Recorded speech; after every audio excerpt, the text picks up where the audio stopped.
संयोजकता बंध सिद्धांत के आधार पर संकर्ण धातु संकुलों के चुंबकीय तथा ज्यामितीय व्याख्या। इस सिद्धांत संयोजकता बंध सिद्धांत के आधार पर संकर्ण धातु संकुलों की ज्यामितीय तथा चुंबकीय व्याख्या आसानी से की जा सकती है। फॉर एग्जाम्पल हम कुछ एग्जाम्पल लेंगे और उनकी जो मैग्नेटिक प्रॉपर्टी और ज्यामिति के बारे में अध्ययन करेंगे। जैसे पहला एग्जाम्पल है हमारे पास में potassium ferrocyanide K4 bracket 1 FeCN6 bracket 1। संयोजकता बल सिद्धांत के अनुसार इस संकुल के बनने को इस प्रकार से समझा सकते हैं हम।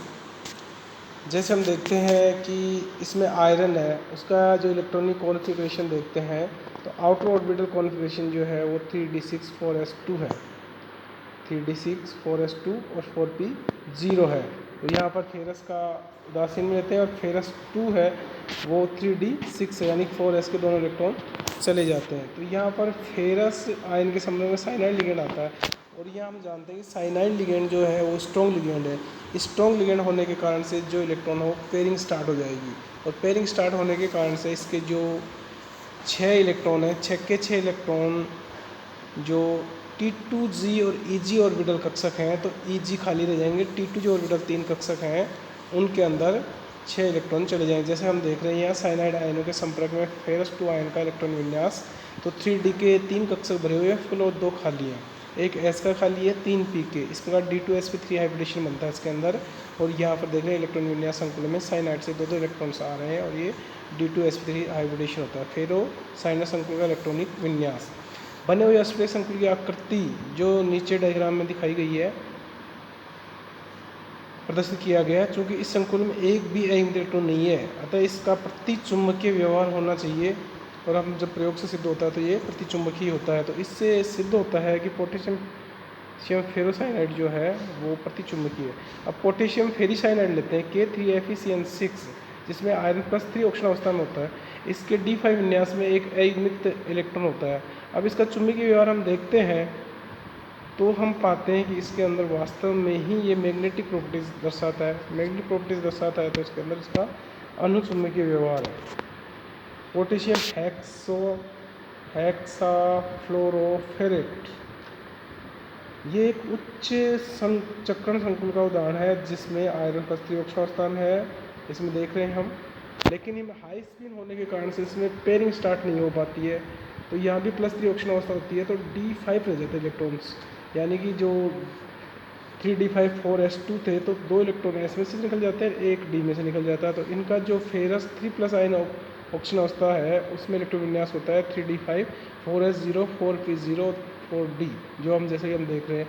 तो यहाँ पर 5 3D कक्षक हैं उनमें एक इलेक्ट्रॉन रहता है। इस कारण से इसके 4s 4p और 4d यानी एक S कक्षक 3p कक्षक और 2d कक्षक इसमें हाइब्रिडेशन पार्टिसिपेट करेंगे क्योंकि साइन जो फ्लोराइड हैं वो 6 जुड़े हुए इसके अंदर। तो इस कारण से इसमें जो हाइब्रिडेशन होगा वो होगा sp3d2 टाइप का, यानी हाई स्पिन ऑर्बिटल बनेगा। और इसका मैग्नेटिक प्रॉपर्टीज़ को जब देखते हैं तो इसमें 5 अयुग्मित इलेक्ट्रॉन का हाई चुंबकीय होता है, यानी चुंबकीय आघूर्ण उच्च होता है और उच्च इलेक्ट्रॉन इसका प्राप्त होता है।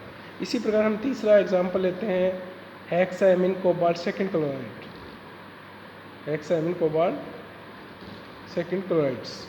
तो संकुल में कोबाल्ट आयन है +2 ऑक्सीजन अवस्था में है तो कोबाल्ट आयन होता है 27 नंबर होता है। जब इसका इलेक्ट्रॉन विन्यास देखते हैं तो देखते हैं हम 3d7 4s2 होता है। तो यहाँ +2 ऑक्सीजन अवस्था में है तो जो S के 2 इलेक्ट्रॉन निकल जाते हैं तो इसका इलेक्ट्रॉन 3d7 रह जाता है। तो इस प्रकार ये 4s खाली है, 4p खाली है और 4d खाली है। और यहाँ पर अमोनिया लिगेंड्स है, यह पेयरिंग होगी नहीं, पेयरिंग होती है तो एक अक्सर ही मिल पाता हमारे को। इस कारण इसके अंदर 2 पोजीशन बन सकती हैं, या तो एक इलेक्ट्रॉन लास्ट में चला जाए 4d कक्षक में तो D2sp3 संकरण होगा, या फिर इसमें अगर इलेक्ट्रॉन रह जाता है तो वहाँ पर sp3d2। तो उस कंडीशन में यहाँ पर 2 अयुग्मित इलेक्ट्रॉन होंगे, यहाँ पर एक अयुग्मित इलेक्ट्रॉन है। तो D2sp3 संकरण के कारण इस संकुल की आकृति ये होती है, अष्टफलक होती है। चूँकि अणु में एक अयुग्मित इलेक्ट्रॉन है तो इसका अयुग्मित इलेक्ट्रॉन के रूप में अनुचुंबकीय गुण पाया जाता है। अयुग्मित इलेक्ट्रॉन के नाभिक से अत्यधिक दूर होने के कारण यह इस इलेक्ट्रॉन को आसानी से त्याग देता है, इसका अच्छा ही व्यवहार होता है। फिर एक एग्जाम्पल है आपके पास में हम देखते हैं टेट्रा एमीन निकल सेकेंड सल्फेट्स। इस संकुल में निकल प्लस 4 ऑक्सीजन अवस्था में है।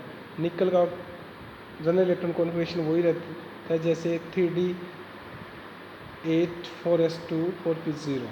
तो निकल प्लस 2 के अंदर 3d8 हो जाता है, 4s0 और 4p हो जाता है। तो यहाँ पर अब जब हम देखते हैं तो निकल NH4/4 2+ संकुल होता है, तो sp3 हाइब्रिडेशन इसमें बनता है।